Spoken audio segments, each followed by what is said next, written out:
الرجيم بسم الله الرحمن الرحيم يرفع الله الذين آمنوا منكم والذين أوتوا العلم درجات والله خبير بما تعملون وقال نبينا وصفينا وحبيبنا صلى الله عليه وسلم اغض عالما أو متعلما أو محبا أو مستمعا ولا تكن الخامس فتهلك أو كما قال عليه الصلاة والسلام صدق الله مولانا العظيم وصدق رسوله النبي الأمي الكريم ونحن على ذلك لمن الشاهدين والشاكرين والذاكرين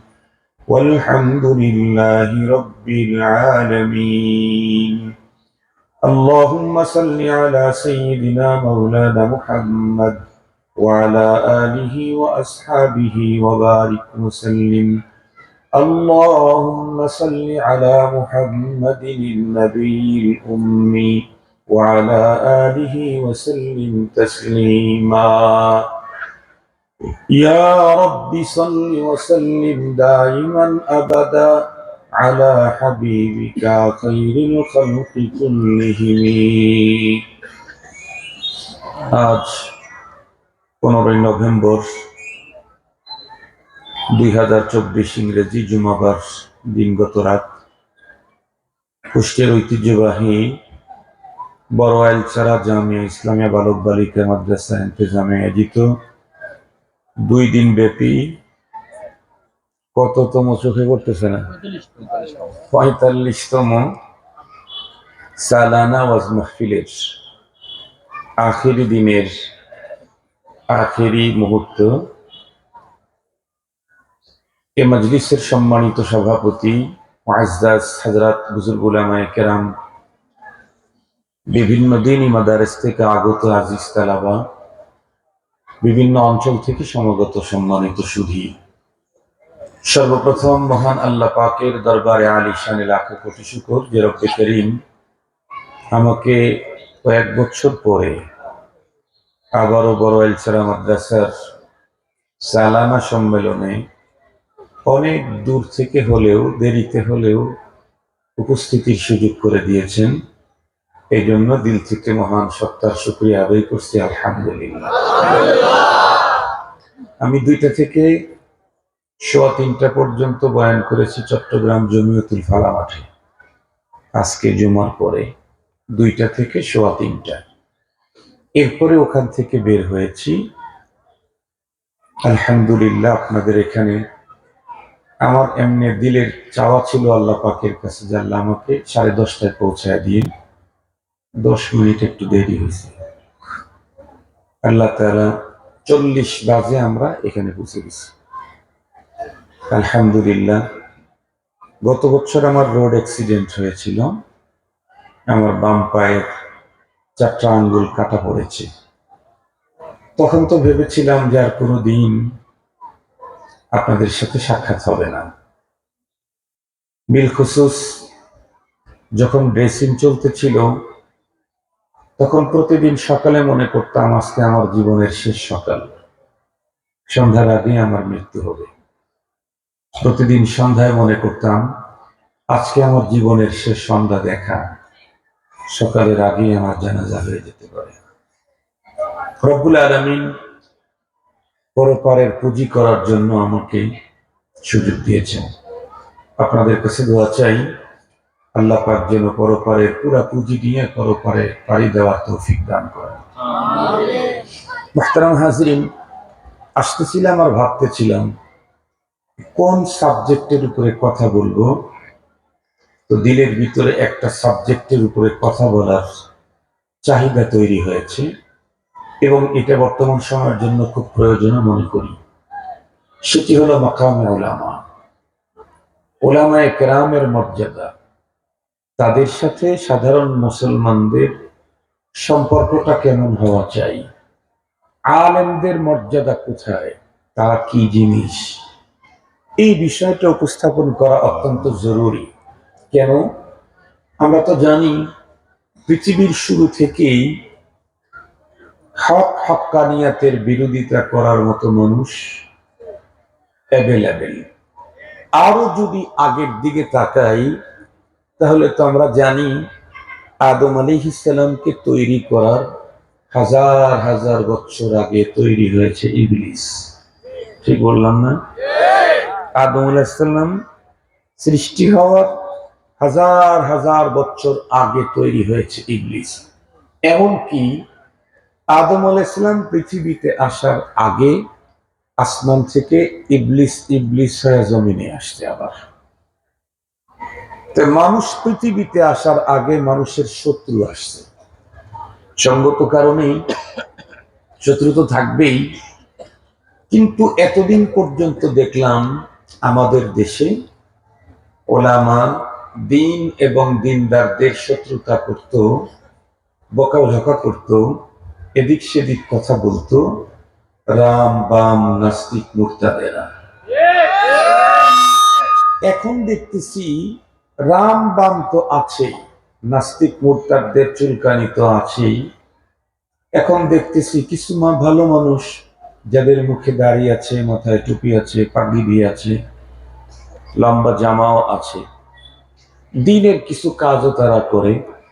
অনেক ক্ষেত্রে তারা ওই কাজের নিজেদেরকে ঠিকাদারও মনে করে, কিন্তু তাদের মুখেও, তাদের কথায়, তাদের আচরণেও উলামায়ে কেরামের বিদ্বেষপূর্ণ ভাব একদম ওপেন হয়ে যাচ্ছে দিন যত চলতেছে। এটি আগামী দিনে পুরা মুসলিম জাতির জন্য এক ভয়ঙ্কর দুঃসংবাদ। কেন? সহজ কথা বলি, এই পৃথিবীতে মানুষ আল্লাহ পাওয়ার জন্য, জান্নাতে যাওয়ার জন্য রব্বুল আলামিন দুইটা ধারা পৃথিবীতে চালু রেখেছিলেন। একটা হলো কিতাবুল্লাহর ধারা, আর একটা হলো রিজালুল্লাহর ধারা। একটা হলো রব তার পক্ষ থেকে গাইড পাঠাতেন, এই যুগের মানুষ তোমরা আমাকে পেতে চাইলে, আমার জান্নাতে যেতে চাইলে এই যে এই গাইড, সেই গাইডটাকে প্র্যাকটিক্যালি মানুষকে প্রশিক্ষণ দেওয়ার জন্য তার পক্ষ থেকে গাইডের প্রশিক্ষক, প্র্যাকটিক্যাল প্রশিক্ষক নবী এবং রাসূল পাঠাইতেন। মনে রাখতে হবে, সমস্ত নবী এবং রাসূলগণ আল্লাহর চয়েস। কার চয়েস? মুনতাখাব মিনাল্লাহ, আল্লাহর নিজের পক্ষ থেকে চয়েস করা। পৃথিবীর কোন নবীকে উম্মতের চয়েসে নবুয়তি দেওয়া হয় নাই, কোন নবীকে না। নবীদেরকে যে আল্লাহ পাক চয়েস করেছেন, সে তো রূহের জগতেই চয়েস করেছেন। সুবহানাল্লাহ ওয়া বিহামদিহি। রূহের জগতে, ওই জগতে কনফারেন্স হয়েছে, সেই জগতে আল্লাহ তাআলা প্রথম কনফারেন্স হয়েছে। সেই কনফারেন্সের উপস্থিত যত আত্মা ছিল, সেখান থেকে বেছে বেছে রব কিছু আত্মাকে চয়ন করে যাদেরকে নবুয়তি দিবেন, এদেরকে এক্সট্রা আর একটা গ্যালারিতে নিয়ে গেছেন। প্রথম কথা হলো, সমস্ত আত্মাকে তৈরি করেছেন কে? আল্লাহ।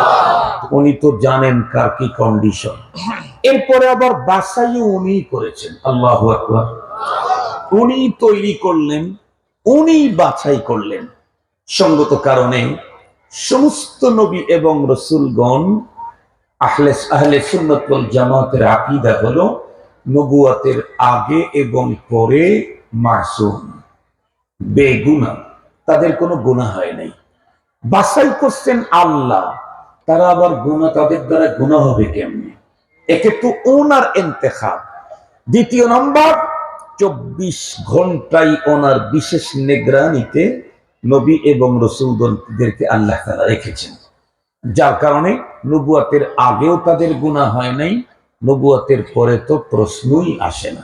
মুহতারাম হাজরিন, রব্বুল আলামিন গাইড দিতেন, সেই গাইডের প্র্যাকটিক্যাল প্রশিক্ষক পাঠাতেন। এ ধারা আদম আলাইহিস সালাম থেকে শুরু হয়ে সর্বশেষে এ পৃথিবীতে আগমন করেছিলেন যিনি, উনি ব্যতিক্রম। সমস্ত নবী ছিলেন উম্মতের নবী, সর্বশেষে যিনি আসছেন উনি উম্মতের নবী, নবীদেরও নবী। সুবহানাল্লাহ বলুন কে একটু। উম্মতের নবী, নবীদেরও নবী। সমস্ত নবীগণ উম্মতের ইমাম। আমার নবী উম্মতেরও ইমাম, নবীদেরও। উম্মতের ইমামতি করেছেন হারামাইন শরীফাইনে, নবীদের ইমামতি করেছেন বাইতুল মুকাদ্দাসে। সুবহানাল্লাহ বলেন। উম্মতের ইমামতি করেছেন হারামাইন শরীফাইন, আর বাইতুল মুকাদ্দাসে নবীদের ইমামতি করেছেন আমাদের নবীজি, মহানবী।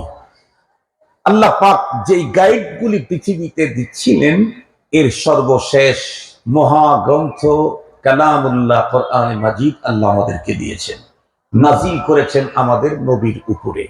খুব ভালো করে বুঝবেন, নবী আলাইহিস সালাম এই পৃথিবী থেকে চলে গেছেন, কিন্তু কিতাব দুনিয়াতে এখনো আছে, এবং এই কিতাব, এই গাইডটাই কিয়ামত পর্যন্ত চলতে থাকবে। খুব ভালো করে বুঝবেন, অতীতের গাইড, অতীতের আসমানি গ্রন্থগুলি নবী যখন চলে গেলেন, সাথে সাথে সেই গ্রন্থগুলি বিকৃত হয়ে গেল। তা নবী তাদের আনিত দিন, কালচার, শরিয়ত কোনোটাই পৃথিবীতে আর খুঁজে পাওয়া যাবে না। কিন্তু আমাদের পয়গম্বরের উপরে আল্লাহ পাক যে কিতাব নাজিল করলেন, সেই নবী আমাদের থেকে অ্যাবসেন্ট 1400 বছর পার হয়ে গেছে। 1400 বছর প্রায় পার হয়ে গেছে। পয়গম্বর সাল্লাল্লাহু আলাইহি ওয়াসাল্লাম আমাদের থেকে দূরে, কিন্তু আজ পর্যন্ত আল্লাহ পাকের কোরআনে তো পরিবর্তন হয় নাই, কিতাবে নবীজির শরীয়তেও কোনো পরিবর্তন হয় নাই। খুব ভালো করে বুঝবেন কেন।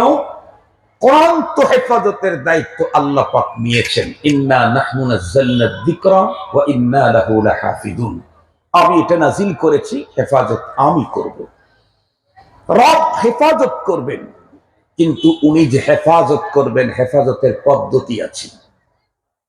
আপনাদের এই অঞ্চলের কোন চেয়ারম্যানকে যদি আপনি ডেকে নিয়ে আসেন, নিয়ে এসে সবাই যখন আবেদন জানান, এখানে একটা বড় মাদ্রাসা, দেশ বিদেশ থেকে মেহমানরা আসে, রাস্তাটার একদম বেহাল দশা, আমরা আর কিচ্ছু চাই না, এমপি মহোদয় আপনার কাছে শুধু এই 1 কিলো রাস্তা চাই, 1/4 কিলো রাস্তা চাই। এমপি যদি বলে ঠিক আছে রাস্তা আমি করে দিচ্ছি, তার মানে কি পরের দিন এমপি এসে কোদাল ধরে? আর একটু জোরে বলেন, কি ওখান থেকে ময়লা সরায়, রাস্তা ঝাড়ু দেয়? এমপি না বলে গেল আমি রাস্তা করে দেব? কথা বলেন না কেন? এমপি বলে গেছে রাস্তা করে দেব, তার অর্থ হলো এই রাস্তাটা পাকা হইতে, সুন্দর হতে যা যা লাগে সবকিছুর ব্যবস্থাপনা আমি করব, বাট কাজ অন্য লোক দিয়ে করাবো। মুহতারাম হাজিরিন, কোরআন হাকিম আল্লাহ পাক নিজে নাজিল করেছেন, হেফাজতের জিম্মাদারি আল্লাহ পাক নিজে নিয়েছেন, ঘোষণা দিয়েছেন। তার অর্থ এই পৃথিবীর কোন নাস্তিক মুরতাদ কোরআনের বিরুদ্ধে দাঁড়াইলেই আল্লাহ এসে তার সাথে মোকাবেলা করবেন। কথা বলেন না কেন? না, রব পদ্ধতি তৈরি করে দিয়েছেন, সিস্টেম বানায় দিয়েছেন। কিয়ামত পর্যন্ত এই কোরআন এবং এই শরীয়তের বিকৃতি করার ক্ষমতা পৃথিবীর কারো থাকবে না। সেই সিস্টেমের ভিতরে অন্যতম একটা হলো, নবী চলে গেছেন, কিয়ামত পর্যন্ত নবীর এই কাজগুলি করার জন্য আল্লাহ পাকের রাসূল ওয়ারাসাতুল আম্বিয়ার ঘোষণা দিয়ে গেছেন। আমি চলে গেলাম, কিন্তু আমার পরে কিয়ামত পর্যন্ত আমার যে কাজগুলি যেগুলি রেখে গেলাম, এগুলি পরস্পরায় মুসালসাল, একের পরে এক, এটা উলামায়ে কেরাম কিয়ামত পর্যন্ত আঞ্জাম দিবে। সঙ্গত কারণেই নবীর যুগে নবীকে বাইপাস করে, মাইনাস করে যেমন কেউ আল্লাহ পেতে পারে নাই, জান্নাতি হতে পারে নাই, ওয়ারাসাতুল আম্বিয়া নায়েবে নবীর এই যুগে নায়েবে নবীদেরকে বাইপাস করে, মাইনাস করে কেউ আল্লাহ পেতে পারে না, জান্নাতে যেতে পারে। একটা স্পষ্ট কথা। যদি বলেন আপনার কথার দলিল, জি দলিল দেওয়ার জন্য কে আসছে, এমনি চাপাবাজি করি না তো আমরা তো দলিল আর প্রমাণ দিয়েই কথা বলার জন্য এসেছি। এই আলোচনা কি শোনার শেষ পর্যন্ত ধৈর্য ধারণ করতে পারবেন? আমি কিন্তু আলহামদুলিল্লাহ লম্বা সফর, চিটাগাং থেকে, খাবার কিন্তু খাই নাই, আমি হোটেলেও খাই নাই। আমি যদি 1.5 ঘন্টা থাকতে পারি, আপনারা তো 1-1.5 ঘন্টা থাকতে পারবেন ইনশাআল্লাহ। আলহামদুলিল্লাহ, আগে মিটায় নিলাম, তারপরে দেখি কতক্ষণ যেতে পারি। মুহতারাম হাজিরিন, কোরআন হাকিমে এবং আল্লাহ পাকের রাসূলের হাদিস থেকে এই বিষয়টাই আপনাদের খেদমতে একেবারে স্পষ্ট করে দিতে চাই। উলামায়ে কেরামের মাকাম, মূলত যেই মানুষগুলি উলামায়ে কেরামের বিরুদ্ধে কথা বলে, যারা আলেমদেরকে বকা দেয়, যারা আলেমের বিরুদ্ধে কলম লেখে, যারা আলেমদের উপরে হাত উঠায়, যারা আলেমদের বিরুদ্ধে চোখ রাঙায়, এই লোকগুলি মূলত আলেমের মাকাম, তার মর্যাদা, তার পাওয়ার, তার চেয়ার সম্পর্কে কিছুই জানে না। বিশেষ বুঝাবার জন্য একটা মিসাল দিলে খুব ভালো বুঝবেন। ধরে নেন আমাদের বর্তমান বাংলাদেশের অন্তর্বর্তীকালীন সরকারের প্রধান ডক্টর ইউনূস, যাকে সারা দুনিয়া স্যার বলে। তা কি জানেন? আমেরিকায় গেলেও তারে স্যার বলে, কানাডায় গেলেও তারে স্যার বলে, লন্ডনে গেলেও তারে স্যার বলে। সারা দুনিয়ার স্যার ডক্টর ইউনূস। কেন? দুনিয়া যা চায় এটাই উনি বড় এক্সপার্ট, এই জন্য উনি দুনিয়ার স্যার। সবাই তারে স্যার বলে। এরপরেও সবাই স্যার বললে হইতেও পারে বাংলাদেশের ধরে নেন কোন একটা একেবারে গ্রাম, যেই গ্রামের মানুষ ডক্টর ইউনূসকে জীবনে দেখে নাই। এই ডক্টর ইউনূস অন্তর্বর্তীকালীন সরকারের প্রধান। আপনারা বলেন তো দেখি, গ্রামগঞ্জে এখন এই বিভিন্ন মোড়ে মোড়ে একটু চাষটল হয়ে গেছে না? মনে করেন ছোট্ট একটা ভাঙ্গাচোরা চাষটল, তখন কিছু নেই, এই 5-10 টাকা দামের বিস্কিট টিস্কিট পাওয়া যায়, আর চা যেটা পাওয়া যায় ওটা গ্রামীণ চা। গ্রামীণ চা বুঝেন তো? গ্রামীণ চা হলো যে কোনো রকমের লিকার দিয়ে একটু গরম করে বেশি করে চিনি দিলেই চা, চিনি কম হলেই চা খারাপ, চিনি বেশি হলেই চা সুন্দর। এটা হলো গ্রামীণ চা। আমি কিন্তু রাজধানীর চার কথা বলি নাই, ইংল্যান্ড আমেরিকার চার কথা বলি নাই। এই বাংলাদেশে 1 কাপ চার দাম 5 টাকা, আবার 1 কাপ চায়ের দাম 200, 250, 300, 500 টাকাও আছে। এই বাংলাদেশে আছে। তিনি বলেন কি সব চা কি এক সমান? গ্রামীণ চা। এ আল্লাহর বান্দা অন্তর্বর্তীকালীন সরকারের প্রধান একেবারে সিভিলে চলে গেছে ওই গ্রামে, শরীর খুব টায়ার্ড, কেউ চিনে না তারে। গিয়া দেখে সবাই চা খাচ্ছে, বসার তেমন জায়গা নাই। জায়গা হলো মাসাল। মাসাল চিনেন নাকি আপনারা? বাঁশ দিয়ে বানায় চাল, কি চাল, মাচাল বুঝেন? তাহলে আমারটাই বললাম, চাল বলেন আর মাচাল বলেন। এই দেখ একটা চেয়ারও নাই, ওই রকমের ভালো কোনো এই কি বলে ওর নাম, লম্বা, সেটাও নাই। ওর উপরে 3-4 জন বসে বসে চা খেতেছে। ভদ্রলোক অন্তর্বর্তীকালীন সরকারের প্রধান বেচারা চা একটা নিয়ে এলে দিলেন, চিন্তা করে একটু বসে খেতে পারলে ভালো হতো, এদিক ওদিক তাকায় জায়গা নেই। তো দেখে তুলনামূলক বয়স একটা কম ছেলেটা ওখানে বসে আছে। তো তার দিকে তাকায় বলতেছে, বাবা তোমার চা তো প্রায় শেষ হয়ে গেল, তুমি একটু ওঠো, আমি একটু বসি। এখনকার ছেলেরা কি আর আগের মতো আছে? কথা বলেন। এখনকার ছেলেরা যুক্তিতে এক্সপার্ট। সে তখন ডেকে বলে, আপনিও শিক্ষিত মনে হচ্ছে, আপনি যদি চা খাওয়ার জন্য বসে খেতে হয়, দেখতেছেন না আমার চা শেষ হয় না, আমার কি বসা দরকার নেই? বিশাল বড় যুক্তি দিল। এখনকার ছেলেরা বড় যুক্তিবিদ, কিন্তু মনে রেখো সব যুক্তিতে মুক্তি মেলে না, সব জায়গায় যুক্তি চলে না, সব জায়গায় যুক্তি চলে না, সব যুক্তিতে মুক্তি মিলে না। বাংলাদেশের একজন বড় বুজুর্গ আলেম ছিলেন, চৌকাশ বক্তা ছিলেন, হাবিবুল্লাহ মিসবাহ সাহেব রাহমাতুল্লাহি আলাইহি। আপনারা হয়তো শুনেন নাই, দেখেন নাই। সারা বাংলাদেশের উলামায়ে কেরামের কাছে 1 নম্বরের খতিব ছিলেন। উনি একদিন এক বক্তব্যে ওনার কাছ থেকে আমি শুনেছিলাম, এক চোর নাকি ধরা পড়ছে, নিয়ে গেছে কোর্টে। হাকিম জিজ্ঞাসা করছে, কিরে তুই কি চুরি করছস? ও বিগ জরফে বলে, জি স্যার আমি চুরি করছি। হাকিম অবাক, চুরি করে হাকিমের সামনে আবার চুরির স্বীকৃতি দেয়। তো হাকিম তখন বলল যে অপরাধী নিজে যেহেতু অপরাধ স্বীকার করেছে, এখানে আর কোনো সাক্ষী প্রমাণের দরকার নেই, চুরির দায়ে তাকে 2 বছরের জেল দেওয়া হলো। এ কথা শোনার পরে চোর বলতে, স্যার স্যার জেল জুলুম যা করেন করেন, পরে করেন, আমার একটা ছোট বক্তব্য শুনুন। হাকিম অবাক, শেষটা চোর হাকিমের সামনে দাঁড়ায় আবার বক্তব্য দিতে চায়। বড় কোনো মোস্ট ওয়ান্টেডের নেতা টেতা হলে সেটা একটা কথা ছিল, কিন্তু শেষটা চোর, সে আবার আমার সামনে বক্তব্য দিতে চায়। ঠিক আছে, কি বক্তব্য বল? বলে, স্যার আমি আপনাকে একটা কথা জিজ্ঞেস করি। স্যার মুসকে হাসি দেয়, বলে, তুই আমারে জিজ্ঞেস করবি না, তোর বক্তব্য তুই দে। সে তখন বলে, স্যার আপনি বলেন আমাদের দেশের সবচেয়ে বড় সমস্যা কোনটা রাষ্ট্রীয়ভাবে? হাকিম বলে, এই বেটা তোরে সময় দিছি 3 মিনিট, এত ডেকোরেশনের কোনো দিকে যাস না, দ্রুত তুই বল, তুই উত্তর দে। কয়, স্যার আমার গবেষণায় হলো সবচেয়ে বড় সমস্যা হলো বেকারত্ব। যখন যেই গভর্নমেন্ট ক্ষমতায় আসে সে বেকারত্ব সমস্যাকে দূর করতে পারে না, এই ঝামেলাটা থেকেই যায়। হাকিম মুসকি মুসকি হাসে, কথা তো ঠিক, তারপরে তুই বল।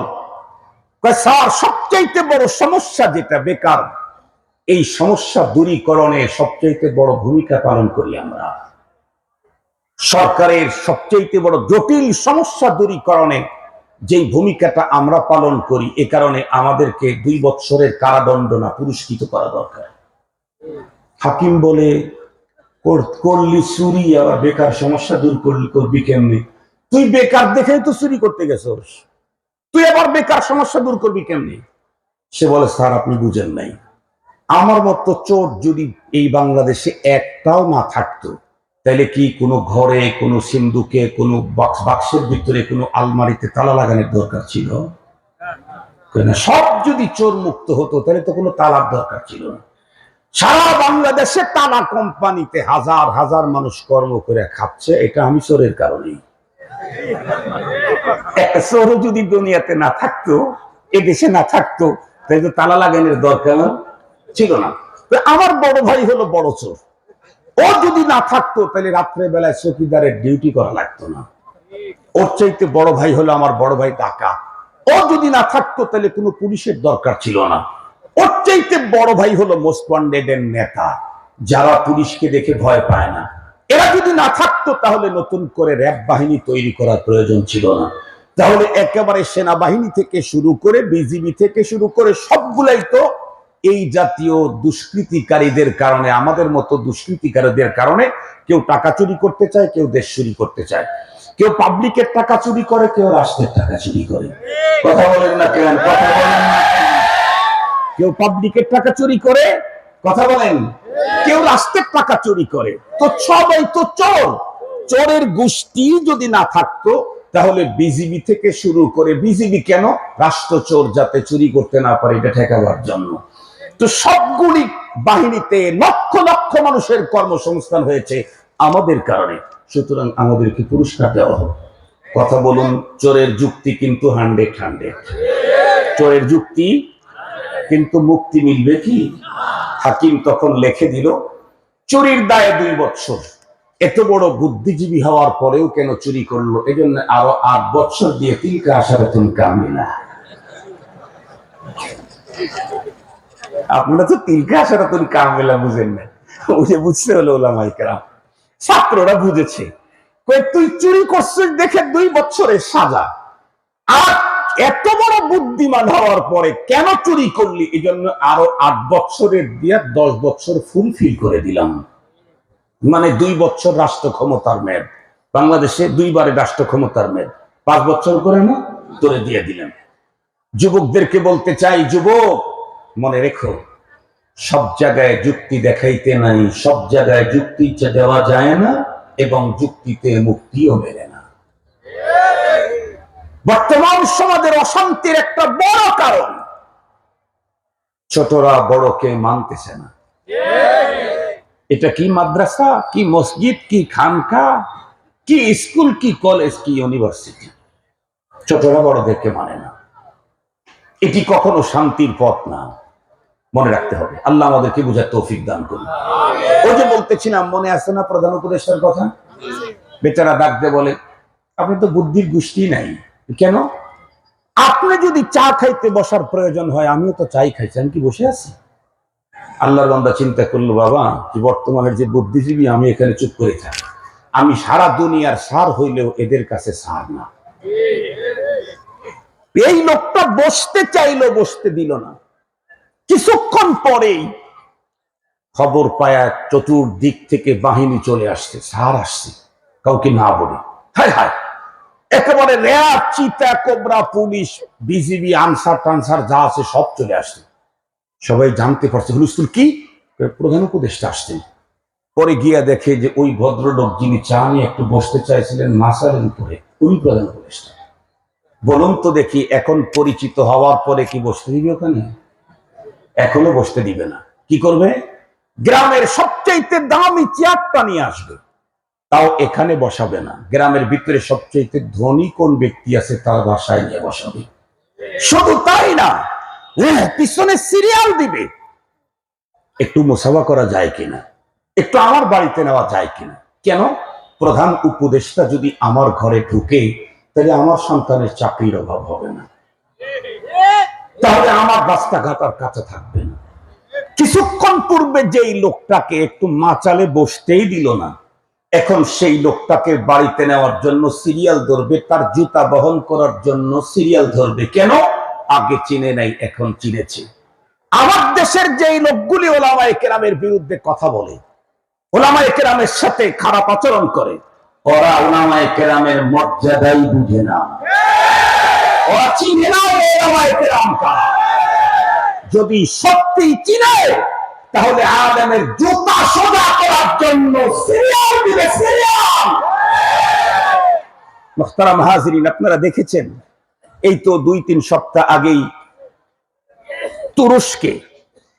তুরস্কে হিফজুল কোরআন প্রতিযোগিতা হলো। তুরস্কের প্রেসিডেন্ট রজব তাইয়্যিব এরদোগান বাংলাদেশের এক হাফেজ মুআজ মাহমুদ, তার হাতে চুমু খেলো। বাংলাদেশের হাফেজ তার হাতে চুমু খেলো। রজব তাইয়্যিব এরদোগান বাংলাদেশের মতো এত বড় রাষ্ট্রের প্রেসিডেন্ট না, আরো ছোট রাষ্ট্রের প্রেসিডেন্ট। কথা বলেন, সব দিক থেকে বাংলাদেশের চাইতে ওটা অনেক ছোট না। সারা দুনিয়া যাদেরকে গুনতে হয়, তাদের মধ্যে একটা অন্যতম রাষ্ট্র তুরস্ক। সেই রাষ্ট্রের প্রেসিডেন্ট হাফেজে কোরআনের হাত চুমু খায়। আমার দেশের 3.5 পয়সার রামবাম নাস্তিক মুরতাদদের গায়ে জ্বালাতে কিছুই আসে যায় না।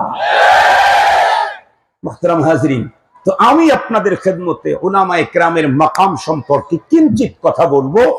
একটা কথাও আমার বলবো না, আমার বাবারও বলবো না, মুফতি সাহেবেরও বলবো না। যা বলবো সব আল্লাহ এবং তার রসুলের।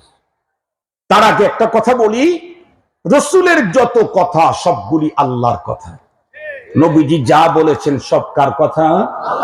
এই কথা আল্লাহ কোরআনে বলেন। আল্লাহ তাআলা বলেন, ওয়ামা ইয়ানতিকু আনিল হাওয়া ইন হুয়া ইল্লা ওয়াহয়ুন ইউহা। মৌলভী হরগিজ না গুফতে তা না গুফতে মৌলানা, মৌলানা হরগিজ না গুফতে তা না গুফতে মুস্তাফা, মুস্তাফা হরগিজ না গুফতে তা না গুফতে জিব্রাইল, জিব্রাইল হরগিজ না গুফতে তা না গুফতে রব্বুল জলিল। এর চাইতে আরো চমৎকার বলেছেন আর একজন কবি, গুফতায়ে ও গুফতায়ে মাওলা বুয়াদ, গরচে আজ হুলকুম আবদুল্লাহ বুয়াদ। বলেছেন নবীজি, কিন্তু বলাইছেন কে? আল্লাহ। কি মজার কথা! উলামায়ে কেরামের মাকাম, তাদের অবস্থান, তাদের মর্যাদার ব্যাপারে আল্লাহ তার রাসূলকে দিয়ে বলাইছেন, এটা বলেন, এটা বলেন, এটা বলেন, এটা বলেন। এরপরে রব আবার নিজেও বলা শুরু করছেন। আল্লাহু আকবার বলবেন কি? শুধু রাসূলকে দিয়েই বলাইছেন না রব নিজেও বলেছেন? তাহলে বিষয়টা কত বড় গুরুত্বপূর্ণ! রব তার রাসূলকে দিয়ে অনেকবার বলাইছেন, তার মধ্যে একটা আমি পড়েছি।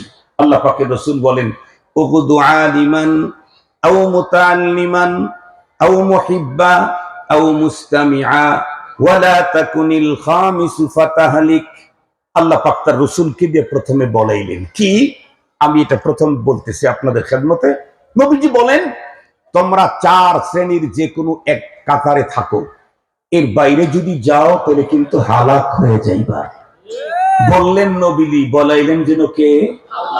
বললেন নবীজি, বলাইলেন যেন কে? নবীজি কি বললেন?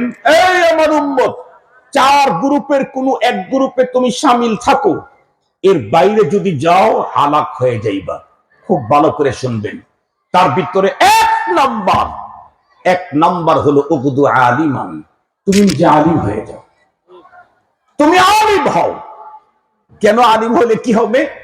বলে আলিম হলে তুমি এই পৃথিবীর আসমানের নিচে জমিনের উপরে সবচাইতে শ্রেষ্ঠ মানুষ হতে পারবে। আল্লাহ পাকের রাসূল বলেন, খায়রুকুম মান তাআল্লামাল কুরআন ওয়া আল্লামা। এই পৃথিবীর সবচেয়ে উন্নত শ্রেষ্ঠতম মানুষ হলো বন্ধুরা আমার মুআল্লিম আর মুতাআল্লিম, যারা আল্লাহর কোরআন পড়ে আর পড়ায়। এরা হলো এই পৃথিবীর সবচেয়ে উন্নত মানুষ। আজকের পৃথিবীতে এর চাইতে দামি মানুষ আল্লাহর জমিনে আর এক পিছু নাই। কি পরিমাণে তাদের মর্যাদা!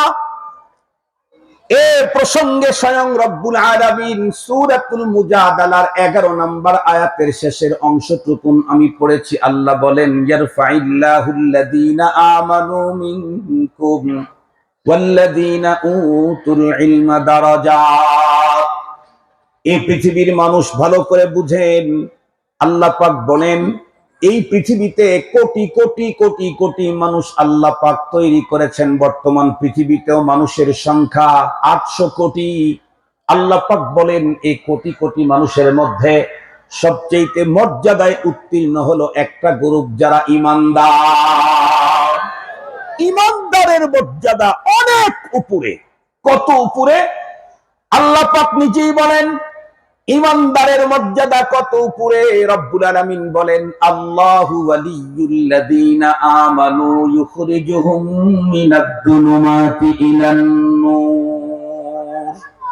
আল্লাহ পাক বলেন এই পৃথিবীর ঈমানদার যারা, তাদের গার্ডিয়ান আমি। আল্লাহু আকবার বলবেন কি? সবচেয়ে বড় রব যিনি, উনি যদি আমার গার্ডিয়ান হন, আমার মর্যাদা কত উঁচায়। আপনাদেরকে আরো সহজে বুঝবার জন্য একটা ঘটনা শোনাই। বাংলাদেশের পতিত সরকারের একজন মন্ত্রী এমপি ছিল, একজন এমপি আপনারা সবাই জানেন, যিনি প্রতি রাত্রেই তাহাজ্জুদের নামাজ পড়তেন 70 থেকে 80 রাকাত। মনে পড়ে নাকি আপনাদের? মনে পড়ে? উনি অবশ্য এখন নাই, এ কারণেই দেশের মধ্যে মনে হয় অশান্তি, তাহাজ্জুদ বন্ধ হয়ে গেছে।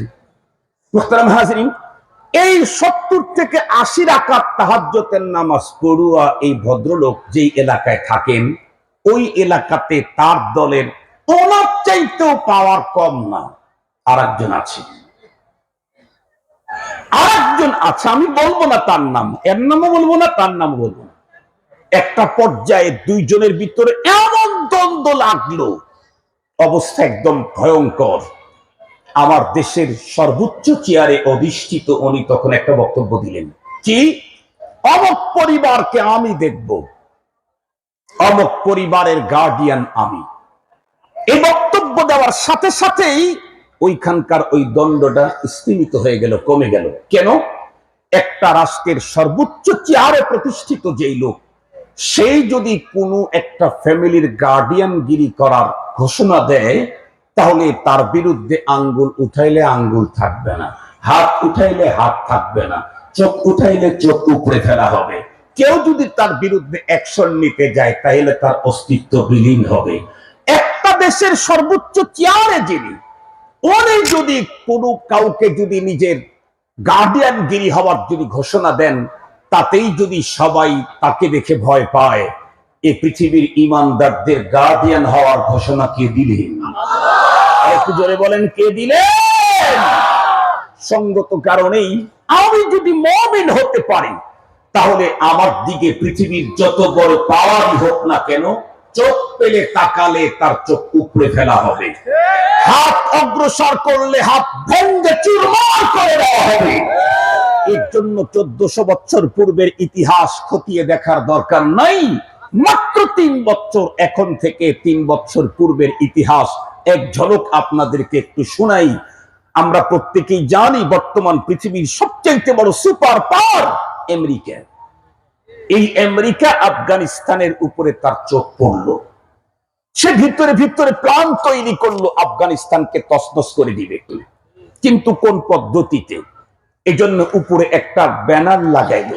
কি ব্যানার? ব্যানার হলো সন্ত্রাস আর জঙ্গিবাদের ব্যানার। বলল আফগানিস্তানের ওরা হলো জঙ্গি সন্ত্রাসী, আর আমরা হলাম শান্তিকামী। বাংলাদেশে শান্তি প্রতিষ্ঠার ঠিকাদার আমরা আমেরিকা। সুতরাং জঙ্গি আর সন্ত্রাসীকে দমন না করলে বিশ্বে শান্তি আসবে না। এ কারণে সে তার মিত্র বাহিনীকেও ডাকলো। একটা পর্যায়ে সকলে মিলে আজকের পৃথিবীর সবচেয়ে লেটেস্ট উন্নত মানের অস্ত্রে শস্ত্রে সজ্জিত হয়ে আফগানিস্তানে হামলা করলো। ওই দেশের ইমানদার, ওদের কোনো পুঁজি নাই ইমান ছাড়া। ওদের একটাই পুঁজি, সেটা হলো ইমানটা বড় সুন্দর, ইমান বড় মজবুত, ইমান বড় পাক্কা, ইমান বড় সাচ্চা, ইমান বড় পাওয়ারফুল। আর কোনো তেমন কোনো ওদের অস্ত্র নেই। ওরা সর্বপ্রথম যেই অস্ত্র দিয়ে মোকাবেলা করেছে সেটি হলো ইট, না হয় পাথরের টুকরো, না হয় লাঠি। ওদের যোদ্ধাদের অবস্থা তো এই ছিল, নিজের পায়ে স্যান্ডেল পরার মতো যোগ্যতাও ছিল না, খালি পায়ে চলত। 2 মাস পর্যন্ত শুকনো রুটি পানি দিয়ে ভিজিয়ে ভিজিয়ে খেয়ে কোন রকম জীবন বাঁচাইছে খোরদান আজবরাইজিস্তান। যারা বছরের পর বছর নিজেদের ঘরে এক রাত্রি আরামের বিছানায় পিঠ লাগাইতে পারে নাই, আফগানিস্তানের তুরাবোড়া পর্বতের গুহার ভিতরে আত্মগোপনে কোন রকম করে জীবন বাঁচাইছে। এর বিরুদ্ধে লড়তে আসছে কে? আমেরিকা। প্রশিক্ষণ প্রাপ্ত বাহিনী, একা আসে নাই, ফ্রেন্ড সার্কেলকে নিয়েই এসেছে, অস্ত্র শস্ত্রে সজ্জিত। কিন্তু রব্বুল আলামিনের তো ঘোষণা আগেই আছে। আল্লাহ বলেন, ওয়ালা তাহিনু ওয়ালা তাহজানু ওয়া আনতুমুল আ'লাউন ইন কুনতুম মুমিনিন।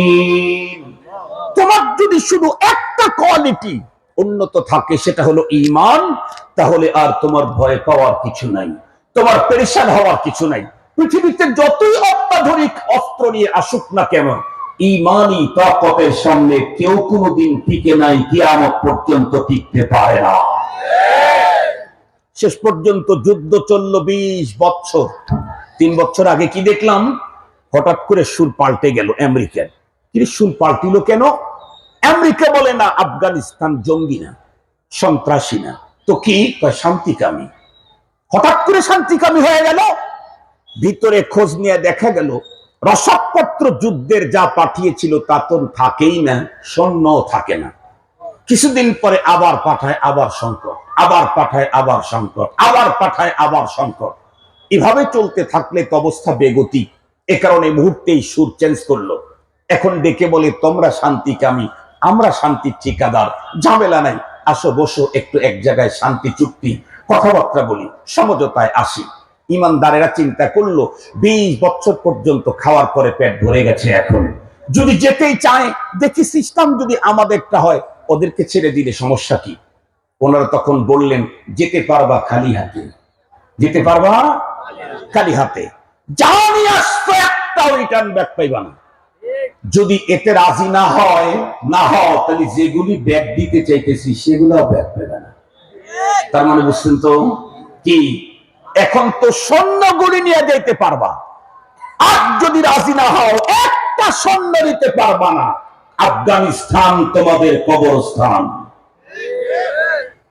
শেষ পর্যন্ত আমেরিকা পাল্টি খেয়ে নির্লজ্জ ভাবে ওখান থেকে ভয়ঙ্কর পরাজয় বরণ করে দেশে প্রত্যাবর্তন করতে বাধ্য হয়েছে। কেন? রব তো আগেই বলে দিয়েছেন, মুমিন যারা হয় তাদের গার্ডিয়ান আমি। সুতরাং রব যদি কারো গার্ডিয়ানগিরি করার ঘোষণা দেন, তার সাথে মোকাবেলা করে পৃথিবীর আমেরিকার বাবাও টিকতে পারবে না। মুসলমান ভাইরা, আমার লম্বা কথা বলতে চাই না।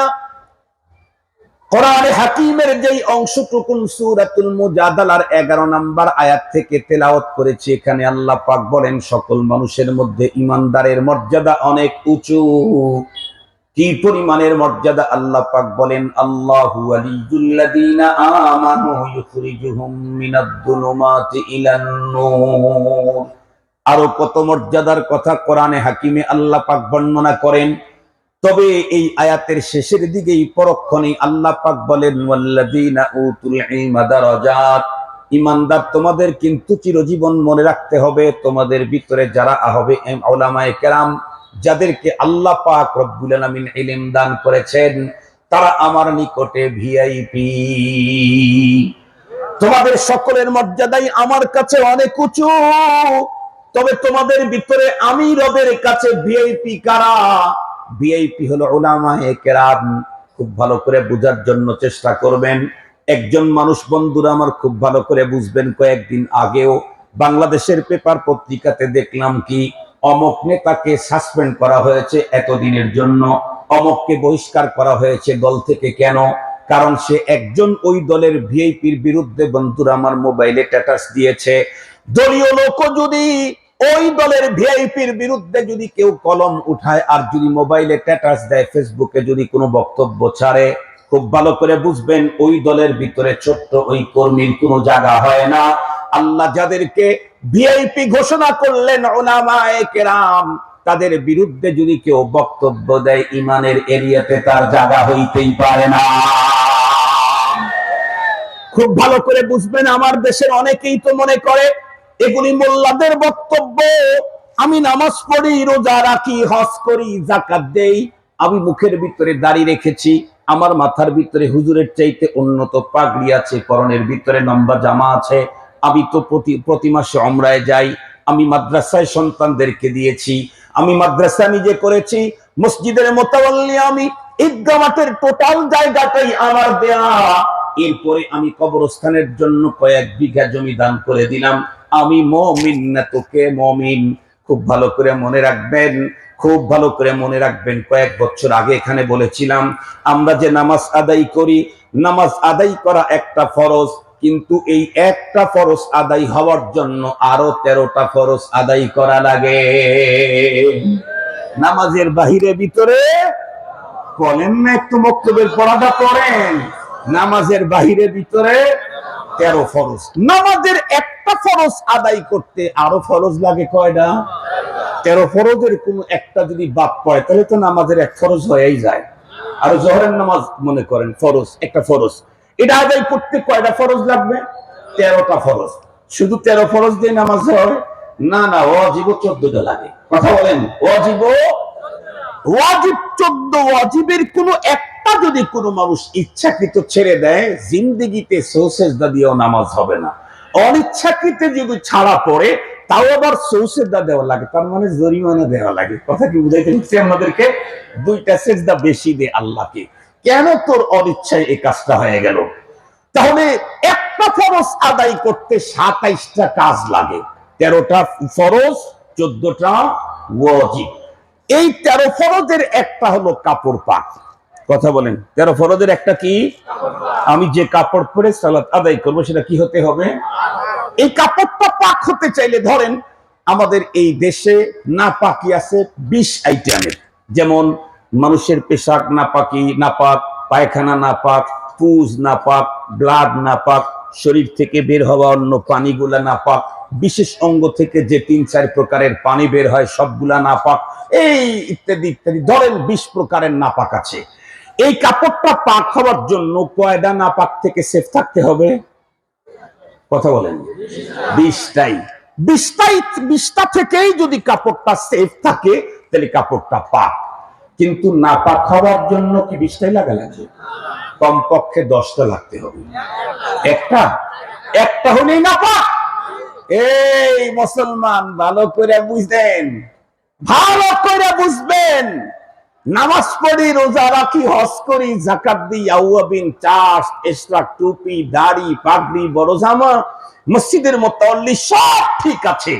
কিন্তু কোরআনে পাকের বিসমিল্লাহর বা থেকে সূরা নাসের সিন পর্যন্ত কোন একটা বাড়ির উপরে যদি আমার বিশ্বাস শেষ হয়ে যায়, তাহলে আমি পুরাটাই বেঈমান। আমি পুরাটাই বেঈমান। 6000-এর উপরের আয়াত কোনটা মাঝখান থেকে পড়ে গেছে বুঝারই তো যোগ্যতা নাই, কারণ মাস্টার মিস্টার ডাক্তার আর ডক্টর। কথা বলেন না কেন? কথা বলেন না কেন? মুসলমান ভাইরা রে, আমার কথা ভালো করে বুঝবেন। রব্বুল আলামিন বললেন সমস্ত ঈমানদারদের ভিতরে ভিআইপি পারসন হলো বন্ধুরা আমার, ওয়াল্লাযীনা উতুল ইলমা দারাজাত, যাদেরকে ইলম দেওয়া হয়েছে তারা হলো ভিআইপি পারসন। আল্লাহ পাকের কাছে উলামায়ে কেরাম কেমন ভিআইপি পারসন, এটা যদি বুঝতে চান তাহলে কোরআনুল কারীমের আরেক আয়াতের দিকে লক্ষ্য করলেই বোঝা যাবে কি পরিমাণের ভিআইপি। আল্লাহ পাক বলেন শাহিদাল্লাহু আন্নাহু লা ইলাহা ইল্লাহু ওয়াল মালাইকাতু ওয়া উলুল ইলমি কাইমান বিল কিসতি লা ইলাহা ইল্লা হুয়াল আজিজুল হাকীম। খুব ভালো করে বুঝবেন, এই আয়াতে কারিমাতে রব্বুল আলামিন একটা ব্যাপারে 3টা সাক্ষী দাঁড় করায় রাখছেন। একটা ব্যাপারে কয়টা সাক্ষী দাঁড় করাইলেন? আরো জোরে বলেন, কয়টা? একটা ব্যাপারে 3টা সাক্ষী দাঁড় করাইলেন। যে ব্যাপারে 3টা সাক্ষী দাঁড় করাইলেন ওই ব্যাপারটা হলো পৃথিবীর মানুষের সবচেয়ে বড় গুরুত্বপূর্ণ জিনিস। সেটা হলো বন্ধুরা আমার ওয়াহদানিয়াতে বারি তাআলা, তাওহীদ একত্ববাদের বন্ধুরা আমার সাক্ষী। লা ইলাহা ইল্লাহু, আল্লাহ ছাড়া আর কোনো মাবুদ নাই। এই স্লোগান ছাড়া পৃথিবীর কোন মানুষের পরপারের জীবনে মুক্তি কোনোভাবেই মিলতেই পারে না, কখনোই মিলতে পারে না, পশ্চিমকালেও মিলতে পারে না। এই পৃথিবীর সমস্ত মানুষদের সবচেয়ে বড় মূলধন হলো বন্ধুরা আমার ওয়াহদানিয়াতে বারি তাআলা, আল্লাহ পাকের তাওহীদের বন্ধুরা আমার স্লোগান। এই স্লোগানটার উপরে আল্লাহ পাক 3টা সাক্ষী এখানে দাঁড় করাইলেন। নাম্বার 1 শাহিদাল্লাহ, আল্লাহ বলেন, আল্লাহ নিজেই সাক্ষী দিচ্ছেন আন্নাহু লা ইলাহা ইল্লাহু, উনি ছাড়া আর কোনো মাবুদ নাই। দ্বিতীয় নম্বরে আল্লাহ পাকের ওয়াহদানিয়তের সাক্ষীর উপরে দ্বিতীয় নম্বরের সাক্ষী দাঁড় করাইলেন ওয়াল মালাইকা, ফেরেশতা কুল ফেরেশতা মণ্ডলী এই কথার উপরে সাক্ষী লা ইলাহা ইল্লাহু। 3 নম্বরের সাক্ষী দাঁড় করাইলেন আল্লাহ তার সঙ্গে লাগায়া, সেটা হলো উলুল ইলম। আল্লাহু আকবার বলেন, আর জোরে বলেন আল্লাহু আকবার। ওয়া উলুল ইলমি, আমার তাওহীদের উপরে 1 নম্বরে আল্লাহ নিজেই সাক্ষী, দ্বিতীয় নম্বর ফেরেশতা সাক্ষী, তৃতীয় নম্বর হলো উলামায়ে কেরাম গুলাও সাক্ষী। আল্লাহু আকবার। খুব ভালো করে বোঝার জন্য একটা মিসাল দিলে বুঝবেন। আমাদের দেশে অনেক সময় দেখা যায় এই অঞ্চলের অনেকগুলি ব্যবসায়ী আছে, সব ব্যবসায়ীদের ওইখানে বন্ধুরা আমার কোনো মোবাইল কোড ঢুকে গেছে, কোনো মোবাইল কোড ঢুকছে, সব ব্যবসায়ী সবাই জরিমানা করছে, অথবা সবার এলসি ব্যবসা আছে, হাজার হাজার মিলিয়ন ডলারের, সবগুলা আটকায় দিয়েছে। শুধু একজনেরটা আটকা পড়ে নাই। সব ব্যবসায়ীরা তখন চিন্তা করে, কিরে সিস্টেম তো একটাই, তো সবগুলো আটকা পড়লো, তারটা আটকা পড়লো না কেন? খুঁজে খুঁজে দেখে যে তার সাথে এক মন্ত্রীর ব্যবসায় শেয়ার আছে। কথা বলেন না কেন ভাইজান? তার সাথে কার ওই ব্যবসায় কার শেয়ার আছে? পরে বলে তারটা তো আটকিবেই না কেন? মন্ত্রীর সাথে শেয়ার আছে। ও তাই তো বলি, তারটা তো আটকার কথা। মন্ত্রী যদি 1% শেয়ার থাকে, আর একজনের যদি 9% শেয়ার থাকে, 1% শেয়ারের কারণেই 9% ওয়ালা যদি ওখানে পার পাওয়া যায়, মাপ পাওয়া যায়। আজকে উলামায়ে কেরামকে রব্বুল আলামিন তাওহীদের শাহাদাতের ব্যাপারে 3টা নাম উল্লেখ করেছেন, তার মধ্যে একজন হলো, এক গ্রুপ হলো উলামায়ে উম্মত। আল্লাহু আকবার বলেন। শাহিদাল্লাহ, আল্লাহ নিজে সাক্ষী। আল্লাহর তাওহীদের সাক্ষীর ব্যাপারে 3 জনের নাম উল্লেখ করেছেন। শাহিদাল্লাহ 1 নম্বর আল্লাহ নিজে, ওয়াল মালাইকা ফেরেশতাকুল, এরপরে ওয়া উলুল ইলমি। আল্লাহু আকবার বলবেন কি? কথাটা বেশি সূক্ষ্ম, এজন্য বুঝতে আপনাদের একটু কষ্ট হচ্ছে। এটা বুঝাবার জন্যই আমি এই মিসালটা পেশ করলাম।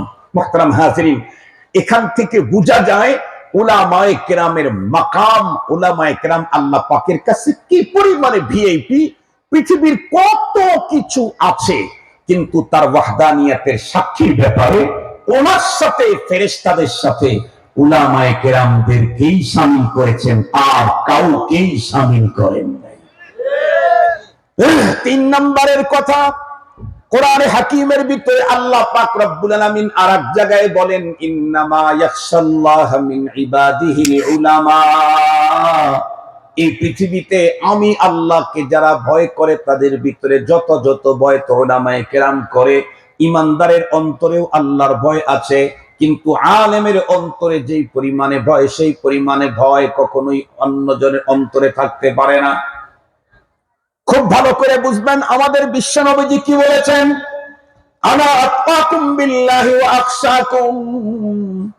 পৃথিবীর যত মানুষ এসেছে তাদের ভিতরে সবচেয়ে বেশি আল্লাহকে ভয় করি আমি। কেন? লিআন্নী আ'লামুকুম বিল্লাহ। আল্লাহকে আমি যেইভাবে চিনি, যেইভাবে জানি, পৃথিবীর অন্য কেউ সেইভাবে জানে না, বুঝে না। তোমরা আল্লাহকে যেইভাবে চেনো, আল্লাহর মারিফাত তোমাদের ভিতরে যেই পরিমাণে আছে, তার চাইতে অনেক অনেক অনেক অনেক অনেক গুণে বেশি আল্লাহ পাকের মারিফাত আমার অন্তরে থাকার কারণে আমি আল্লাহকে যেই পরিমাণে ভয় করি, ওই পরিমাণে ভয় কেউ করতে পারে না। উলামায়ে কেরাম আল্লাহ পাক সম্পর্কে তাদের নলেজ থাকার কারণে আল্লাহ পাক বলেন, ইন্নামা ইয়াখশাল্লাহা মিন ইবাদিহিল উলামা। খুব ভালো করে বুঝবেন, আল্লাহকে চিনতে চাইলে জ্যামিতি দিয়ে চেনা যায় না, অঙ্ক দিয়ে চেনা যায় না, ইংরেজি দিয়ে চেনা যায় না, ইংলিশ আর বাংলা গ্রামার দিয়ে চেনা যায় না, কাব্য আর কবিতা দিয়ে চেনা যায় না। আল্লাহকে চিনতে চাইলে সায়েন্স দিয়ে বন্ধুরা আমার চেনা যায় না, গার্হস্থ্য বিজ্ঞান দিয়ে চেনা যায় না, কলা বিজ্ঞান আর আলু বিজ্ঞান এগুলি দিয়ে কখনো আল্লাহ চেনা যায় না। আল্লাহকে চিনতে চাইলে আল্লাহ পাকের পক্ষ থেকে কোরআনে পাক নাজিল করেছেন, সেই কিতাব পড়তে হয়, এবং পয়গম্বরের ব্যাখ্যা, কোরআনে পাকের ব্যাখ্যা পয়গম্বরের জবানে, সেটি হলো হাদিসে পাক, এটা পড়তে হয়। এটা সম্পর্কে যাদের ইলম যত বেশি আছে, তাদের অন্তরের ভিতরে আল্লাহ পাকের পরিচয় তত বেশি। যার অন্তরে আল্লাহর পরিচয় যত বেশি, তার অন্তরে আল্লাহর ভয় তত বেশি। রব বললেন, আমাকে ভয় তো উলামায়ে কেরাম করে, ইমানদারেরা করে, কিন্তু তাদের ভয় আর আলেমের ভয়ের ভিতরে আসমান জমিনের ব্যবধান আছে। মুহতারাম হাজিরিন, ইমানদার আর আলেমের ভিতরে দরজাত, তাদের এই কি বলে পদমর্যাদার মাঝখানকার ডিস্টেন্স এত লম্বা। আব্দুল্লাহ ইবনে আব্বাস রাদিয়াল্লাহু তাআলা বর্ণনা করেন, ৭০০ দরজা। একজন সাধারণ ইমানদার আর একজন আলেমের দরজা হলো ৭০০ গুণে উপরে আলেমের। তার একটা দরজার ফাসেলা হলো ৫০০ বছরের রাস্তা। আল্লাহু আকবার বলবেন কি? তাফসীরের ভিতরে এসেছে একটা দরজার তফাৎ ৫০০ বছরের রাস্তা।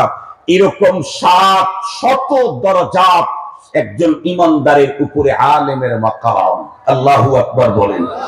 এই কারণে নবী আলাইহিস সালাম যে হাদিস বলেছেন, এই হাদিসের গভীরে একটু তাকাইলেই আপনি বুঝতে পারবেন যে আলেম ছাড়া এই যুগে কোনো মুমিন, কোনো ইমানদারের কোনো গতি নেই। শেষ করে দিচ্ছি, নবীজি বলেন, ওগুদু আলিম, তুমি আলেম হও, তাহলে পৃথিবীর সবচেয়ে শ্রেষ্ঠ মানুষ হয়ে যেতে পারবে। আপনি যদি বলেন আমি আলেম হওয়ার সময় নাই হুজুর, ৬০ বছর বয়স, সময় নাই, প্রথম কথা হলো এই কথা আমি মানতেই পারবো না যে আলেম হওয়ার সময় নাই। যতক্ষণ পর্যন্ত সুস্থ আছেন, বয়স আপনার যতই থাক, তখন আলেম হওয়ার সুযোগ আছে। কেমনে? বিশ্বনবীজির হাতে তো এমনও সাহাবী মুসলমান হয়েছিলেন, মুসলমান যখন হয়েছেন তখন ওনার বয়স ৮০ উপরে। কথা বলেন, আছে না নাই? যখন প্রথম কালিমা পড়েন তখন তার বয়স ৮০ উপরে। আপনি কয় বছর বয়স হচ্ছে? আপনার সময় নেই। ২ নাম্বার মেনে নিলাম, আলেম হওয়ার সময় নাই। নবীজি বললেন, তাহলে ও আও মুতাআল্লিমান, তাহলে আলেমের ছাত্র হয়ে যান। আলেমের ছাত্র হওয়ার তো কোনো সময় লাগে না, আলেমের ছাত্র হওয়ার তো কোনো সময় লাগে না।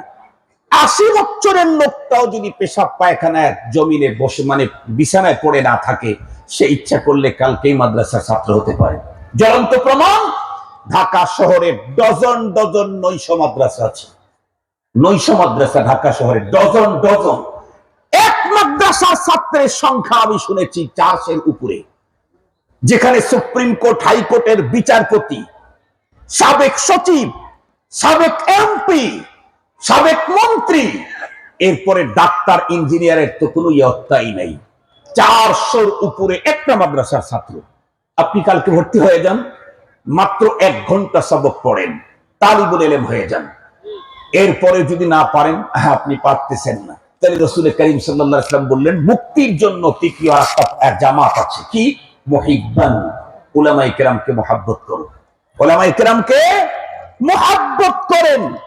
আমি জিজ্ঞেস করতে চাই, মুহাব্বত কি টাকা দিয়া হয়, হাত দিয়া হয়, চোখ দিয়া হয়, মাথা দিয়া হয়? একটু জোরে বলেন। মাথায় না চায় মুহাব্বত হয় না। আমাদের সিরাজগঞ্জের এক ঘটনা আপনাদেরকে শুনাই। সিরাজগঞ্জে এক আল্লাহর বান্দা কোন এক নির্বাচনে জিতে গেছে। তো জিতে গেছে, এখন যেই মাত্র ফলাফল প্রকাশ পাইছে, জিতে গেছে, অমনি তার ভক্তবিন্দু যারা আছে তারা তাকে মুহূর্তের ভিতরে মাথার উপরে নিয়ে নাচান শুরু করে দিয়েছে। আল্লাহর কি ফয়সালা, একটা বছরে বিদ্যুৎ চলে গেছে। যে বিদ্যুৎ চলে গেছে, ওর ভিতরে কে তার পেটের ভিতরে ছুরি ঢুকে গেছে, 2-3টা ঘা লাগাইছে। শেষ পর্যন্ত আল্লাহর বান্দা হাসপাতাল পর্যন্ত নিতে নিতেই দুনিয়ার থেকে শেষ। বিজয়ী হওয়ার পরে বিজয় ভেসে বাসায় ফিরতে পারে নাই, কবরস্থানে গেছে। এটা হলো মুহাব্বত, হলো মাথার মুহাব্বত, এটা হাতের মুহাব্বত। মুহাব্বত হতে হবে অন্তরে। কথা বলেন, মুহাব্বত কোথায়? আরেকটু জোরে বলেন, কোথায়? অন্তরে যদি কারো প্রতি মুহাব্বত হয়, তাহলে হাত তার জন্য রেডি, পা তার জন্য রেডি, চোখ তার জন্য রেডি, সব তার জন্য রেডি। আর যদি অন্তরে না বসে, মাথায় মুহাব্বত দিলেও কিছুক্ষণ পরে ছুরি ঢোকে। কথা কি বুঝাইতে পারছি আপনাদেরকে? উলামায়ে কেরামের মুহাব্বত হতে হবে কোথায়? আর একটু জোরে বলেন, কোথায়?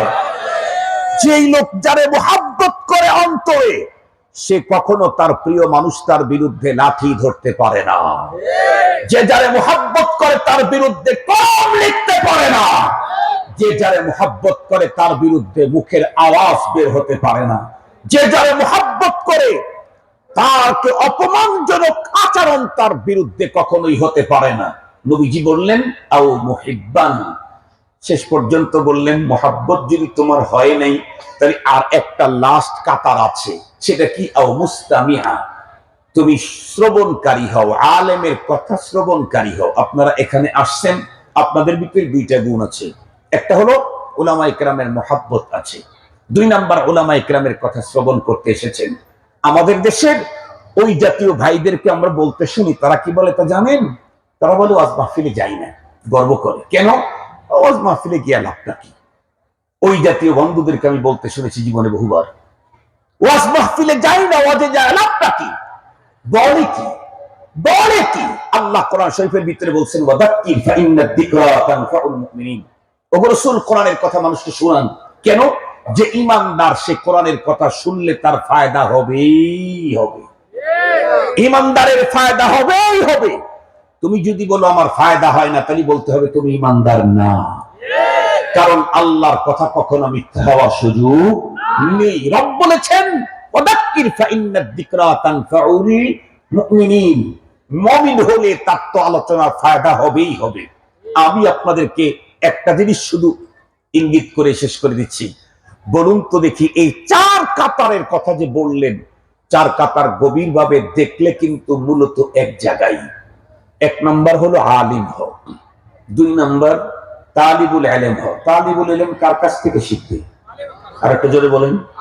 তাহলে শেষ পর্যন্ত আলেমের কাছেই। তাও যদি না পারো, তাহলে মুহাব্বতকারী হও। কাকে মুহাব্বত করবে? আর একটু জোরে বলেন। তাহলে সেটাও এখানেই। এও যদি না পারো, তাহলে কথা শ্রবণ করো। কার কথা শ্রবণ করবে? আর একটু জোরে বলেন। তার মানে এভাবে কাছাকাছি থেকে যদি থাকো তো ভালো, নাইলে একটু দূরে হলেও এদিক থেকে এসে ধরো। তাও যদি না হয়, তারপর এটাই। তার মানে এদিক থেকে ধরলে অথবা এদিক থেকে ঘুরে যদি ধরো, তাও জায়গায় একটাই, সেটা হলো আলো। কথা বলেন না কেন? সেটা কি? এই কারণেই তো বয়ানের শুরুতেই বলেছি, নবীর যুগে নবীকে বাদ দিয়ে বাইপাস করে যেমন কেউ আল্লাহ পায় নাই, জান্নাতে যায় নাই, নায়েবে নবীর যুগে নায়েবে নবী আলেমদেরকে বাদ দিয়ে কেউ আল্লাহ পেতে পারে না, জান্নাতে যেতে পারে না। আমার বক্তব্য না, রাসূলুল্লাহ সাল্লাল্লাহু আলাইহি ওয়াসাল্লামের বক্তব্য। উগদু আলিমান আও মুতাআল্লিমান আও মুহিব্বান আও মুস্তামিআ ওয়ালা তাকুনিল খামিস ফাতাহলি। 5 নম্বরে যেও না, তাহলে কিন্তু তুমি হালাক হয়ে যাইবা। আসুন আমরা এই চার কাতারের ভিতরেই থাকতে চাই। আল্লাহ আমাদেরকে তৌফিক দান করুন। আর একটু জোরে বলেন আমিন। আর একটু জোরে বলেন আমিন। আর একটা হাদিস আলেমের মর্যাদা সম্পর্কে বলে শেষ করে দিই। আল্লাহ পাকের রাসূল বলেন, ইয়াশফাউ ইয়াউমাল কিয়ামাতি আল আম্বিয়া। আলেমের মর্যাদা ভালো করে শুনবেন। কিয়ামতের দিন নবীগণ আল্লাহর কাছে সুপারিশ করবে অপরাধীদেরকে। আল্লাহ এটারে মাফ করে দেন, ওটা অপরাধী, আল্লাহ ওটারে মাফ করে দেন। এরপরে ওয়াল উলামা, সুবহানাল্লাহ বলেন। নবীদের পরে এই হাদিসে কাদের নাম আছে? উলামায়ে কেরাম। সুম্মা শুহাদা, যারা আল্লাহর জমিনে আল্লাহর দ্বীন জিন্দা করার জন্য বুকের রক্ত ঢেলে দিয়ে স্ত্রীকে বিধবা করে সন্তানদেরকে এতিম করে শাহাদাতের পেয়ালা পান করলো, তাদের নামটা তৃতীয় নম্বরে নবীজি বলেছেন। কয় নম্বর বলেছেন? 3 নম্বরে। ইয়াশফাউ ইয়াউমাল কিয়ামাতি আল আম্বিয়া ওয়াল উলামা সুম্মা শুহাদা। এমনি তো সুম্মা লিতাখির, এমনি তো সুম্মা লিতাখির। মুহতারাম হাজিরিন, এ কারণে উলামায়ে কেরামের মাকাম কত উঁচু। সঙ্গত কারণেই পারলে উলামায়ে কেরামের সাথে কমপক্ষে মুহাব্বতের সম্পর্ক রাখতেই হবে, না পারলে তাদের কথা শ্রবণ করতে হবে। কারণ শ্রবণ করলেই একসময় মুহাব্বতের আগুন লেগেই যাবে। এ কারণেই তো রাসূল করিম সাল্লাল্লাহু আলাইহি ওয়াসাল্লামের যুগে মক্কার কাফের মুশরিকরা বলতো, ওনার কাছে যাইও না, ওনার কথা শুনো না। কেন? কথা শুনলেই কাম হয়ে যায়, কথা শুনলেই কাম হয়ে যায়। আমাদের দেশের যেই সমস্ত মানুষগুলি ওয়াজ মাহফিলে আসে, এরা কিন্তু আলেম বিদ্বেষী হয় না। আলেম বিদ্বেষী কারা হয়? যারা মসজিদে যায় না, মাদ্রাসায় যায় না, খানকায় যায় না, আলেমের কথাই শোনে না, তারা হয় হলো আলেম বিদ্বেষী। ঠিক বললাম না ঠিক বললাম? এই কারণে নবীজি বলেছেন, তুমি শুনতে থাকো, শুনলেই মুহাব্বতের আগুন লেগে যাবে। আল্লাহ পাক আমাদেরকে 4 গ্রুপের কোন এক গ্রুপে শামিল রেখে পরপারে মুক্তির ব্যবস্থা করে দিক। ওয়া আখিরু দাওয়ানা আনিল হামদুলিল্লাহি রাব্বিল আলামিন। আসসালামু আলাইকুম ওয়া রাহমাতুল্লাহি ওয়া বারাকাতুহু। অনেকে দোয়া চাইছে, দোয়া করবেন। জি, আমিও দোয়া চাই। আমার ভাই মুফতি আব্দুল হামিদ সাহেব হাফিজাহুল্লাহ, ওনার জন্য, ওনার আহলিয়ার জন্য, ফ্যামিলির জন্য দোয়া।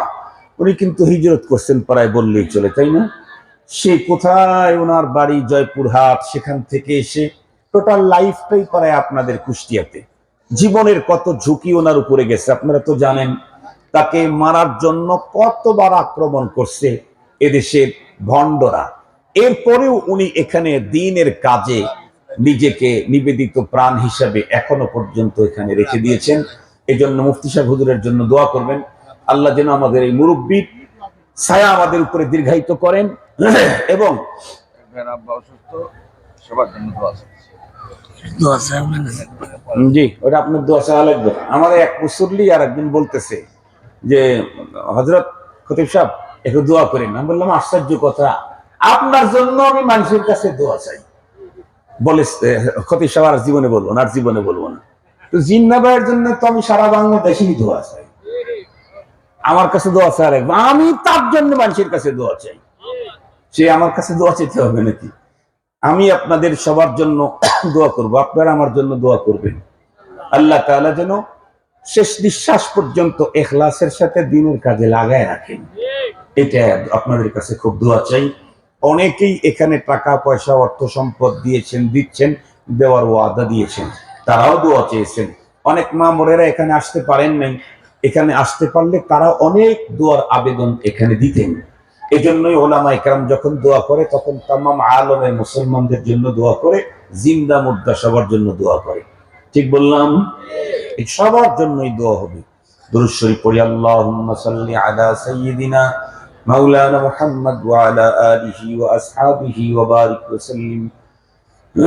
আল্লাহুম্মা সাল্লি আলা সাইয়্যিদিনা মাওলানা মুহাম্মদ ওয়া আলা আলিহি ওয়া আসহাবিহি ওয়া বারিক ওয়া সাল্লিম। আলহামদুলিল্লাহি রাব্বিল আলামিন। ওয়াসসালাতু ওয়াসসালামু আলা সাইয়্যিদিল আমবিয়া ওয়াল মুরসালিন وعلى آله وأصحابه أجمعين.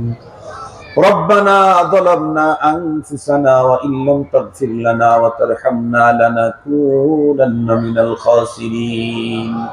ربنا لا تزغ قلوبنا بعد إذ هديتنا وهب لنا من لدنك رحمة إنك أنت الوهاب اللهم حبب إلينا الإيمان وزينه في قلوبنا وكره إلينا الكفر والفسوق والعصيان اللهم نبر قلوبنا بنور القرآن وزين أخلاقنا بزينة القرآن ونجنا من النار بالقرآن وأدخلنا الجنة بالقرآن اللهم إنك عفو كريم تحب العفو فاعف عنا رب ارحمهما كما ربياني صغيرا ربنا هب لنا من أزواجنا وذرياتنا قرة أعين واجعلنا للمتقين إماما رب العالمين কুষ্টিয়ার ঐতিহ্যবাহী খালেস দ্বীনি বিদ্যাপীঠ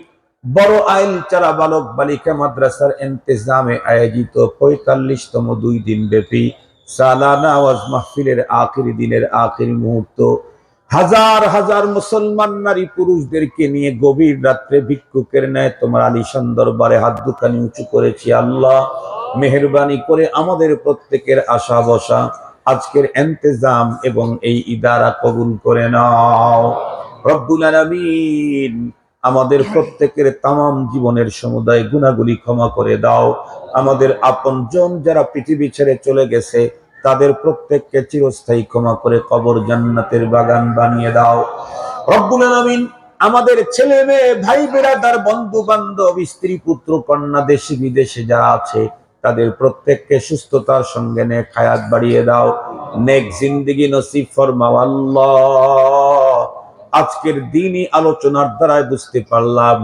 4 শ্রেণীর কোন এক দলভুক্তই আমাকে হতে হবে এর বাইরে গেলে ধ্বংস আমার জন্য অনিবার্য আল্লাহ আমাদের প্রত্যেককে তোমার দয়া মায়া ভালোবাসা দিয়ে প্রথম শ্রেণীতেই শামিল থাকার তৌফিক দিয়ে দাও কম পক্ষে এই 4 গ্রুপের কোন এক গ্রুপের ভিতরে আমাদের প্রত্যেকের জীবন কাটাবার তৌফিক দিয়ে দাও রব্বুল আলামিন শয়তানের ওয়াসওয়াসা নফসের ধোঁকায় কখনো যেন 4 গ্রুপের বাইরে চলে না যাই নিজ হাতে আমাদেরকে হেদায়েত নসিব ফরমাও গোমরাহি থেকে রক্ষা করো আল্লাহ রব্বুল আলামিন দ্বীনি মাদারিস तमाम দুনিয়াতে যতগুলি আছে কবুল ফরমাও যাবতীয় হাজত তোমার গায়েবের থেকে পূরণ করে দাও এই মাদ্রাসার ছাত্রীদের থাকার বড় কষ্ট ইয়া আল্লাহ এই জমিনে কত রাষ্ট্র কত দিন দ্রোহী কত ধর্মদ্রোহী কত খোদাদ্রোহী নারীরা আরাম আয়েশে দিন কাটায় আর কোরআনের পাখিগুলি আল্লাহ এখানে বড় কষ্ট করে দিন রাত কাটায় তুমি মেহেরবানি করে তাদের সুন্দর ক্যাম্পাসের ব্যবস্থা করে দাও রব্বুল আলামিন ইতিমধ্যে যত মানুষ দ্বীনি এই ইদারার জন্য সহযোগিতা করেছে ওয়াদা দিয়েছে তাদের প্রত্যেকের সহযোগিতা ওয়াদা কবুল করে নাও বিনিময়ে দুনিয়া আখিরাতে উত্তম প্রতিদান দান করে দাও রব্বুল আলামিন জানি না কার অন্তরের ভিতরে কোন বৈধ তামান্না আছে গো প্রত্যেকের মনের বৈধ তামান্না কবুল করে নাও প্রত্যেকের মনের ব্যথা বেদনা দূর করে দাও কার কোন পেরেশানি আছে পেরেশানি সলভ করে দাও কে কোন রোগে আক্রান্ত আল্লাহ সুস্থতার নেয়ামত দাও কার ঘরের ভিতরে বাসার ভিতরে মা বাবা বার্ধক্যজনিত কারণে বেডে পড়ে আছে আল্লাহ তাদেরকে সুস্থতার সঙ্গে নেক হায়াত বাড়িয়ে দাও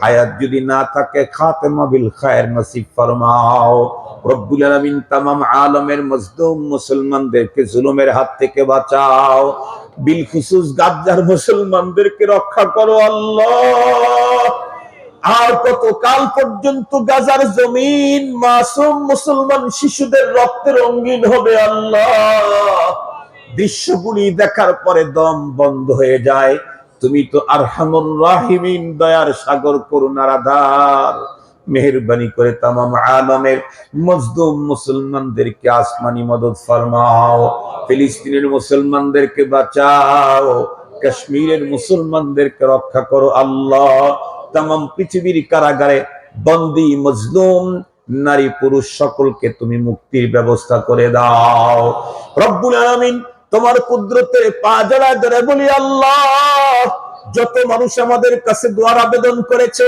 যারা দোয়ার হক রাখে যাদেরকে দোয়া করার ওয়াদা করে থাকি তাদের প্রত্যেকের হকে তুমি দোয়া কবুল করে নাও।